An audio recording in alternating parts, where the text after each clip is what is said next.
Assalamu alaikum wa rahmatullahi wa barakatuhu. Barkanmu da warhaka, barkanmu da wannan lokaci. Fatan kowa da kowa yana lafiya.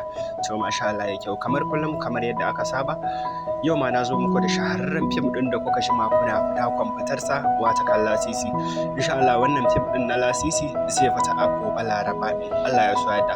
Sa'annan kamar kullum kamar yadda aka saba ga masu buƙatar shiga gurfi namu na VIP, to za ku iya ku yi mana magana ta wannan lambar wayan namu da ke kan sikirin ɗin fasta. Da zaran kun dauki wannan lambar ko kai mana magana, to insha Allah za mu saurare ku yadda ya kamata, ku yi mana jawabi yadda kuke buƙatar shiga group din mu kuma za mu yi muku bayani dalla yadda za ku fahimta insha Allah. Sa'annan ga masu buƙatar kallon fina-finan fassarar algaita sababbi kuma masu kiliya sa'annan da tsofaffi, to za ku iya ku yi mana magana kuma ta wannan lambar insha Allah.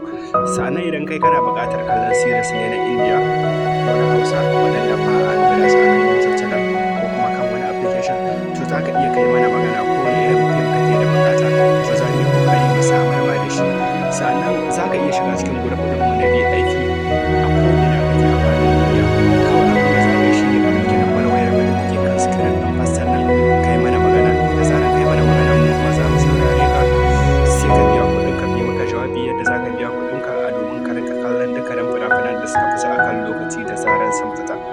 Sa'annan idan wannan ne zuwan ka na farko akan wannan YouTube channel namu mai albarka wata kan Emsa Creation for Download, to za ka iya kai mana subscribe sa'annan ka danna ƙararrawar sanarwa ta yadda za mu ke sanar da ku da zarar mun ɗora sababbin shirye-shirye akan wannan YouTube channel